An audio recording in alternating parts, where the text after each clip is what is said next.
हाँ, तो 10th class के बच्चों, पिछले हफ्ते हमने फोर्थ चैप्टर का फर्स्ट पार्ट पढ़े थे। फोर्थ चैप्टर है ना कार्बन। हाँ, 10th क्लास में हो, चैप्टर नंबर कौन सा है? फोर्थ।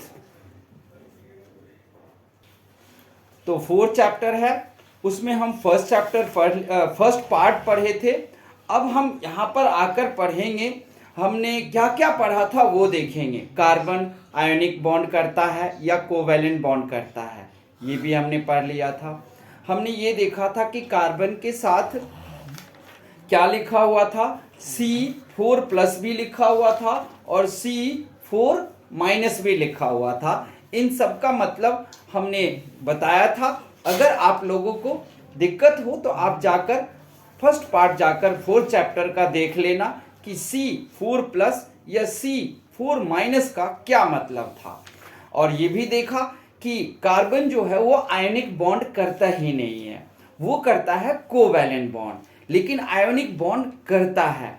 इस सब बात की जानकारी आपको 11th में जाकर मिलेगा, अभी नहीं मिलेगा। आपने सिंगल बॉन्ड, डबल बॉन्ड और ट्रिपल बॉन्ड तीनों को पढ़ लिया था ना।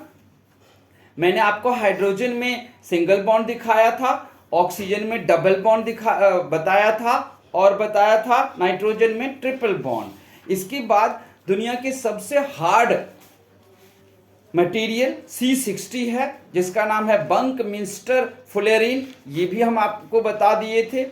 कार्बन की सर्वोत्तोमुखी प्रकृति क्या थी वो भी बता दिया था हमने आपको, सर्वोत्तोमुखी को भी पढ़ाया था। अब हम देखेंगे आपको क्या पढ़ा रहे हैं। हाँ, एक और चीज पढ़ाया था, डायमंड का स्ट्रक्चर भी और ग्रेफाइट का स्ट्रक्चर भी पढ़ाया था। तो ग्रेफाइट के स्ट्रक्चर देखा था, हट हट के था ना उसके मॉलिक्यूल्स, और डायमंड का बहुत हार्ड होता है, क्योंकि आप अपने बुक के फिगर में भी देखना काफी ज्यादा ये एक दूसरे से अटैच होते हैं। और कोई भी गड़बड़ हो तो आपके बुक में ही है, जाकर आप फिर से पढ़ लो और फिर से देख लो।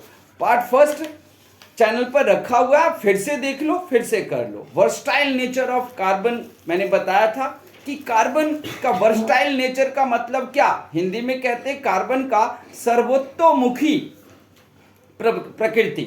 सर्वोत्तोमुखी हिंदी में कहते हैं, इसका मतलब ये है कि ये किसी के भी साथ रिएक्ट कर जाता है। क्या करता है?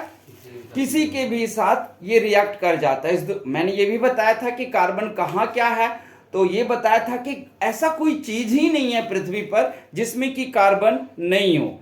आपको सैचुरेटेड और अनसैचुरेटेड तो बता दिया था ना, वो भी।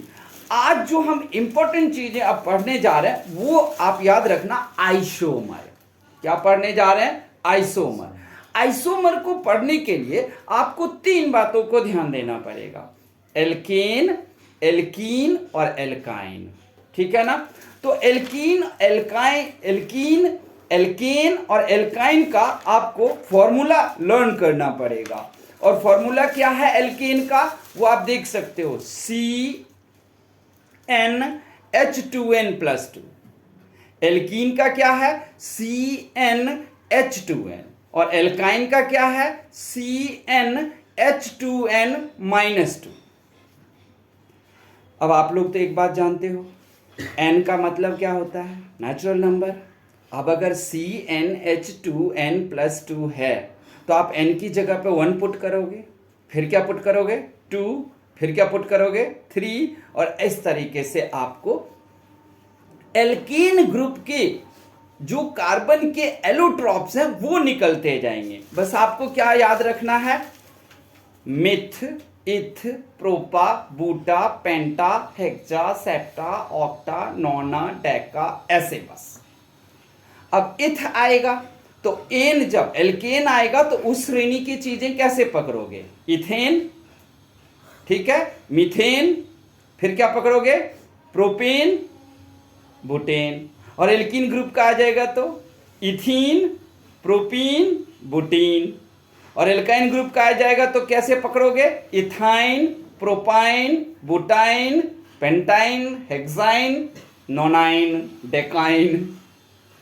ऐसे करके आप लोग इसे भी पकड़ लोगे। तो ठीक है बच्चों, अब हम आइसोमर बता सकते हैं। आइसोमर क्या होता है? चलो मैं आपको एक एग्जांपल देता हूं कि आप इथेन ले लो। इथेन का कौन से ग्रुप का हुआ, कोई बता सकते हो? इथेन एल्केन ग्रुप का हुआ ना, एन ग्रुप का। उसका फॉर्मूला है CH4। तो CH4 को जब आप C लिखोगे और उसके चारों तरफ H लगाओगे डैश डाल के, चाहे आप लुईस डॉट स्ट्रक्चर अपनाओगे, लुईस ने दिया था डॉट स्ट्रक्चर या आइसोमर स्ट्रक्चर, तो उस C और चारों तरफ H, तो इसको कितने प्रकार से आप लिख सकते हो, इसको बोलते हैं आइसोमर। तो ध्यान रखें, फॉर्मूला याद कर लेना। एल्कीन ग्रुप का या एल्कीन ग्रुप का या एल्काइन ग्रुप का 1 to 7, किसका? पहले मैं दे रहा हूं फॉर्मूला 1 to 7। 1 to 7 के लिए क्या है, आपको फॉर्मूला दिया है, बोल सकते हो कोई? 2n-4। तो है आपके पास 1 to 7 के लिए 2 to the power n-4 और +1 याद रखना, पावर में नहीं है। 2 to the power n-4 और नीचे में क्या जाना है? तो अगर n की जगह आप जानते हो नेचुरल नंबर 1 डालोगे, तो अगर 1 डालें हम तो 2 1 -4 तो क्या आ जाएगा? 2 का पावर -3 आ जाएगा ना। तो इसको आपको 1 मानना है। क्या मानना है? मतलब सॉरी 0 मान लेना है और +1 रहेगा, तो एक ही स्ट्रक्चर। इथेन का क्या होगा? CH4 का एक ही आइसोमर बनेगा। आइसोमर आइसोमरिज्म एक ही बनेगा। दूसरा क्या बनेगा? दूसरे का भी आप n की जगह 2 पुट करके देखो, तो जब तक पावर में माइनस रहेगा तब तक आप उस पावर वाले चीज को सॉल्व नहीं कर सकते हो, आप उसे 0 ही मान लोगे। तो आप देखोगे कि अगर हम 4 तक 3 तक करें तो एक ही स्ट्रक्चर बनेगा, और जो ही 4 करेंगे तो 2 to the power n पर अगर हमने क्या लगाया 4, तो 4 - 4 कितना बचेगा? 2 का पावर 0 बचेगा। 2 का पावर 0 क्या होता है? आप 7th क्लास से पढ़ते हुए आए हो, 1, और 1 + 1 तो है ना, तो कितने हो गए? 2। अब बताओ 4th पर में कौन है? Ethane, propane, butane, ethane, methane, propane, butane है 4th पर। तो बुटेन के कितने आइसोमर बनेंगे? 2। बुटेन के बाद कौन है? पेंटेन है। पेंटेन के कितने आइसोमर बनेंगे? 3। हेक्सेन के 5 बनेंगे। कैसे? 2 का पावर हम क्या लगाएंगे? 5, क्योंकि हेक्सेन 6 है, तो 6 में से 4 गया, कितना बचेगा? 2। तो कितना? 2 का पावर 2 है, तो ये 2 2 जब 4 तो यही हो गया, और +1 तो कितने हो गए? इसको आप 7 तक ही जा सकते हो। 7 तक जाने के बाद जब आपको ऑक्टा आएगा, यानी कि ऑक्टेन आएगा, तब क्या करोगे आप? 2n-4 और +2 कर लोगे, मतलब 2 to the power n-4 और फिर +2। अब उस तरीके से अगर आप ऑक्टेन का लो तो आइसोमर निकालो, कितना बनेगा? कैसे बेटा? 2 पर के n की जगह पर हमने क्या डाला? 8 है ना, तो 8 में से 4 गया, कितना बचा? 4। 2 2 जो 4, 2 जा 8, 8 2 जा 16, 16 में 2 प्लस करेंगे 18। यानी कि एक ऑक्टेन का हम 18 तरीके से आइसोमर या आइसोमरिज्म बना सकते हैं, यानी कि 18 प्रकार से इसके चित्र को हम बना सकते हैं। याद रहेगा ना? अब सब कुछ बना लोगे आप। यहां पर देख रहे हो आपके बुक में सबका दिया गया है, थोड़े का यहां पर दिया है। Methane, ethane, propane, butane, pentane, hexane 6 तक का दिया है। छठे का जो हेक्सेन है उसका एक प्रकार यहां दिया है। आप दूसरा प्रकार कैसे बनाओगे, यहां पर में ये दे रखा है आपका, एक प्रकार दिया है, दूसरा प्रकार कैसे बनाओगे ये आप बनाकर हमें दिखाना, ठीक है। अब आगे देख लो, जो इंपॉर्टेंट क्वेश्चन है, बोर्ड मॉडल होगा, वो देख लो। यहां बेंजीन का दे रखा है, बेंजीन का आइसोमर अच्छे से याद रखना। बेंजीन कौन से ग्रुप का है? ये एल्केन ग्रुप का या एल्कीन ग्रुप का या एल्काइन ग्रुप का? किस ग्रुप का होगा ये? एल्कीन ग्रुप का होगा। बेंजीन, तो देख रहे हो C6H6 है। अब इसका स्ट्रक्चर यहाँ बनाकर दिया है। इसमें देखो डबल बॉन्डिंग भी हो रहा है और सिंगल बॉन्डिंग भी हो रहा है ना। अब ये डबल बॉन्डिंग क्यों हो रहा है, ये सब चीजें आपको 11th में पढ़ाए जाएंगे। आगे बढ़ सकता हूं। आगे बढ़ने के बाद यहां क्या लिखा है, will you be my friend. क्या लिखा है हिंदी में, क्या लिखा है, क्या तुम मुझसे दोस्ती करोगे। क्या लिखा है, मुझसे दोस्ती करोगे। मुझसे दोस्ती कौन कहता है, कार्बन कहता है, किसी को भी कहता है। तो सब मिलकर क्या कहता है कार्बन को, हाँ मैं तुमसे दोस्ती करूंगा। क्या करूंगा, तुमसे दोस्ती मैं कर लूंगा। अब ये दोस्ती करने का मतलब ये है कि किसी से भी मिक्स हो जाता है, किसी के साथ भी बॉन्डिंग करके, शेयरिंग करके और एक नया मटेरियल, एक नया पदार्थ बना लेता है। अब कुछ और चीज को देखोगे, एल्केन, एल्कीन, एल्काइन तो बता दिया। अब बारी है ओल, अल, एल्डिहाइड, कीटोन, कार्बोक्सिलिक एसिड, इनका। लेकिन इनके बारे में हम छोटा सा आपको परिचय ही दे सकते हैं। 11th में जाओगे तब हम केमिस्ट्री जब पढ़ाएंगे तो एल्डिहाइड, कीटोन, इन सब के बारे में बताया जाएगा। यहां पर सिर्फ देखा है एल्कोहल। जो ही एल्कोहल यानी कि ओल ग्रुप का है, ये ध्यान रखना, अल ग्रुप का नहीं है। किसका नहीं है, अल अलग होता है, ऑल। तो ये एल्कोहल है। एल्कोहल जहां भी होगा ना उसमें क्या लिखा होगा, OH जरूर लगा होगा। एल्डिहाइड होगा ना तो वहां पर CHO जरूर लगा होगा। C के साथ ऑक्सीजन डबल बॉन्ड करेगा और हाइड्रोजन सिंगल बॉन्ड करेगा। कीटोन आएगा तो CO आएगा और C के साथ ऑक्सीजन डबल बॉन्ड करेगा। आपके बुक में भी है, आप यहां भी देख सकते हो। इसके अलावा आपके पास कार्बोक्सिलिक एसिड है, इसमें COOH होगा जरूर। क्या होगा, COOH होगा। C के साथ OH सिंगल बॉन्ड करेगा और ऑक्सीजन के साथ C ऑक्सीजन के साथ डबल बॉन्ड करेगा। उसके बाद आया आपको हैलोजन ग्रुप। ठीक है, हैलोजन में कई होते हैं, क्लोरो हैलोजन, ब्रोमो हैलोजन, ये सब होता है। आपको पता है कि पेरियोडिक टेबल में हैलोजन ग्रुप किसको कहते हैं, नहीं पता। 17 ग्रुप को, ग्रुप नंबर जो पेरियोडिक टेबल में 17वीं जो आपका टेबल है उसको हम हैलोजन ग्रुप कहते हैं। ठीक है, तो ये हैलोजन ग्रुप भी इसमें बनाता है। तो अगर क्लोरो रहा तो Cl लगा रहेगा, क्लोरो हैलोजन।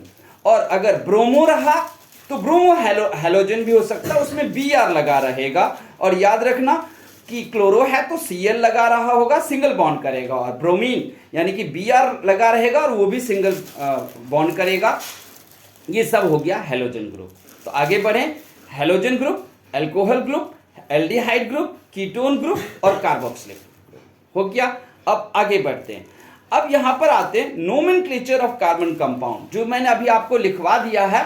एल्केन का CnH2n+2 ये बोल दिया है, एल्कीन का CnH2n, एल्काइन का CnH2n-2, यही है नोमेनक्लेचर। अब इस पर पुटिंग 1 करते जाओगे और ethane, propane, butane, pentane, hexane सब बनाते जाओगे आप सीरीज, उसको नोमेनक्लेचर कहते हैं।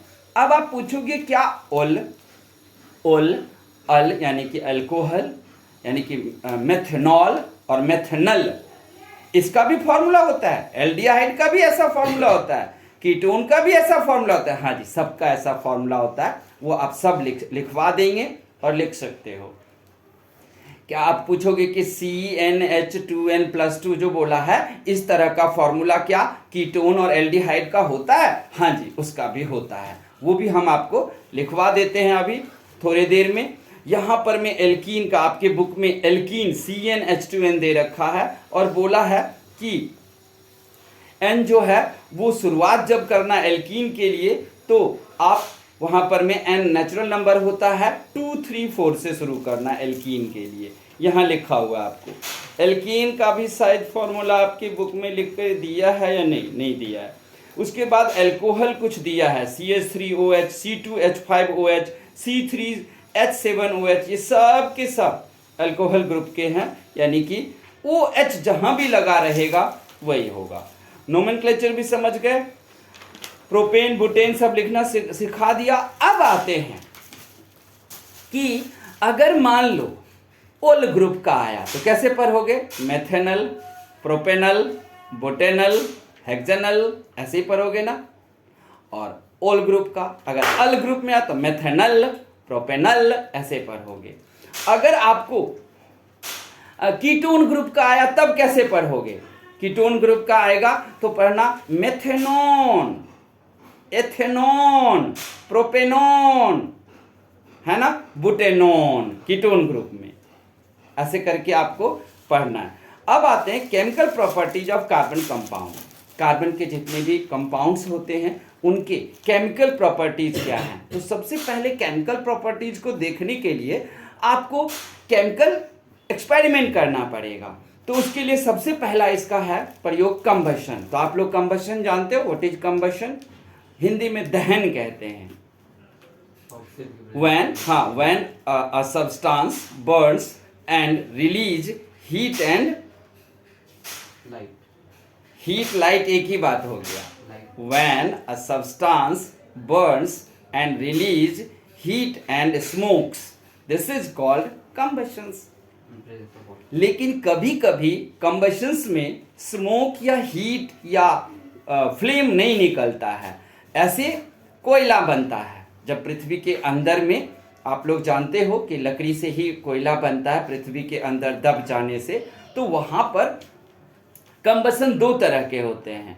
There are two types of combustion. First, in the presence of oxygen and in the absence of combustion. In the absence of oxygen, oxygen की अनुपस्थिति में और ऑक्सीजन की उपस्थिति में, दोनों में कंबशन हो जाता है। अब आते हैं ऑक्सीडेशन। तो आप पहले चैप्टर में ऑक्सीडेशन, रिडक्शन, एक्सोथर्मिक, एंडोथर्मिक, ये सारे रिएक्शन पढ़े हुए हो। ऑक्सीडेशन रिएक्शन किसे कहते हैं? तो when oxygen gains and hydrogen release, this is called oxidation। reduction, when hydrogen gains and oxygen release। अब दोनों का मिला जुला होता है कि redox reaction। आप जब जाओगे 11th में तो redox reaction पर पूरा का पूरा एक लेसन है, लेसन का नाम ही है redox। तो कहते हैं the reaction in which oxidation and reduction, both the process happens, this is called redox reaction। तो ऑक्सीडेशन में आपको यहां ऑक्सीडेशन का पहले भी, आप फर्स्ट चैप्टर में भी ऑक्सीडेशन, रिडक्शन और रिडॉक्स, तो ऑक्सीजन का एक दिखाया था एग्जाम्पल, याद रखना, एग्जाम्पल होना चाहिए याद, जिसमें ऑक्सीजन एब्जॉर्ब हो रहा हो, रिडक्शन ऑक्सीजन रिलीज हो रहा हो, और रिडॉक्स एक ही इक्वेशन हो और दोनों हो, एब्जॉर्प्शन भी हो रहा हो यानी कि अवशोषण भी हो रहा हो और उत्सर्जन भी हो रहा हो, यानी कि वहां पर में क्या हो रहा है, एब्जॉर्ब भी हो रहा होगा ऑक्सीजन एक ही रिएक्शन में। तब अब देखते हैं प्रॉपर्टीज ऑफ एथेनॉल। ध्यान रखना कि आप लोग ने शराब का नाम सुना होगा, लोग पी लेते हैं, लुढ़क जाते हैं, ये वो, तो यही है एथेनॉल। अगर एथेनॉल से शराब बनाया जाएगा तो वो खतरनाक नहीं होगा। हालांकि आपको यहाँ लिख कर दिया है कि थोड़ी सी मात्रा भी शराब का खतरनाक हो सकता है ब्रेन के लिए, और वो आपकी जान भी ले सकती है। लेकिन अगर कहीं मेथनॉल से बन गया हो शराब तो वो बहुत ज़्यादा खतरनाक हो जाता है और मरोगे ही मरोगे। आपने सुना होगा बिहार में 40 लोग जहरीली शराब से पीकर मर गए, तमिलनाडु में जहरीली शराब पीकर मर गए। ये लोग क्या किए थे कि मेथनॉल से बना दिए शराब, उसे पीने के बाद आपकी अतरियां और स्टमक दोनों ही मेल्ट होना शुरू हो जाता है और फिर आपकी बहुत ही ज़्यादा दर्दनाक मौत होती है। अब यहाँ पर लिखा हुआ है कि एथनॉल्स को कंज्यूम किया जाता है बिवरेज यानी कि पीने वाली और नशा के रूप में, लेकिन इसे पीने के बाद कंफ्यूजन होती है, ड्राउजीनेस आता है, सिर में दर्द भी हो सकता है, कई तरह के प्रॉब्लम्स आपको हो सकते हैं। इसके लिए आपको याद रखना है कि इसकी थोड़ी सी मात्रा भी आपके लिए बुरा है और स्वास्थ्य के लिए हानिकारक है। और ये सीधा सीधा लीवर और दिमाग पर बहुत ज़्यादा असर करता है। लीवर और दिमाग को ये डैमेज करता है, दिमाग की याददाश्त को कम कर देता है और सारी चीज़ों को भुला देता है। और लीवर धीरे धीरे डैमेज होता है और फिर लीवर डैमेज तो आपके शरीर का सब कुछ डैमेज हो जाएगा, सब कुछ खराब हो जाएगा। अब आते हैं प्रॉपर्टीज ऑफ एथेनोइक एसिड पर। तो बच्चों एक बात आप लोगों को याद रखना है, प्रॉपर्टीज ऑफ एथेनोइक एसिड, ये हर बार बहुत इंपॉर्टेंट है। एथेनोइक एसिड पर में आप लोग ये देख लो, ये आपके पास फिगर है, ये फिगर भी बनाकर सीखना है। क्या करना है? फिगर भी बनाकर आपको सीखना है। पहले ये फिगर बनाओगे एथेनोइक एसिड, फिर बनाना सीखोगे। एथेनोइक एसिड बनाने के लिए यहाँ एक्टिविटी भी दे रखा है, आप करोगे। सबसे पहले एथेनोइक एसिड बनाने के लिए क्या चाहिए? टेस्ट ट्यूब चाहिए, बीकर चाहिए, वायर गॉज चाहिए, ट्राइपॉड स्टैंड चाहिए, बर्नर चाहिए, वाटर चाहिए। उसके बाद जब आप रिएक्शन कराओगे तो रिएक्शन में सबसे पहले रिएक्शन ऑफ एथेनोइक एसिड लेकर करोगे और वो एस्टरिफिकेशन से होता है। एथेनोइक एसिड कैसे बनेगा? Esters are most commonly formed by reaction of an acid and an alcohol. Ethanoic acid reacts with absolute ethanol in the presence of an acid catalyst to give an ester. और ईस्टरीकरण से Easter बनेगा, उसके लिए CH3 COOH plus CH3 फिर minus CH2OH और gives arrow हो जाएगा। और ये दोनों तरफ एरो अगर लगा हो, इधर भी और इधर भी, तो इसको इक्विलिब्रियम बोलते हैं। इक्विलिब्रियम नाम का चैप्टर है केमिस्ट्री में 11th में, वो पूरा नाम ही है इक्विलिब्रियम चैप्टर, और बहुत लंबा है। उसके एनसीईआरटी के क्वेश्चन भी 74 क्वेश्चन है इक्विलिब्रियम में, और बहुत ज़्यादा थोड़ा सा टफ पड़ता है वो। तो इस तरीके से आप एथेनोइक एसिड जो है लोगे। एथेनोइक एसिड पहले बनाओगे, क्या करोगे? पहले एथेनोइक एसिड बनाओगे, फिर एथेनोइक एसिड से ईस्टर बनाओगे। क्या बनाओगे? ईस्टर। ये ईस्टर बनाने का फिगर है। ये क्या है? ईस्टर बनाने का फिगर एथेनोइक एसिड से ही बनाओगे। अब आते हैं जो सबसे इम्पोर्टेंट चीज है, वो है सोप एंड डिटर्जेंट। क्या है? सोप एंड डिटर्जेंट क्या होता है वो हम आपको दिखाएंगे। और सोप और डिटर्जेंट को एक अलग क्लास के रूप में अगर ले लिया जाए तो वो ज़्यादा अच्छा है, क्योंकि एक में मिक्स करने पर गड़बड़ होगा। तो आइए हम सबसे पहले इसको यहाँ पर ख़त्म करते हैं। आप लोग बच्चे बार बार रिपीट करके से देखना, कोई भी शक हो, डाउट हो तो ऑफलाइन पूछ लेना, कमेंट भी डालना, और अच्छा लगे तो इसको सब्सक्राइब भी कर देना प्लीज़।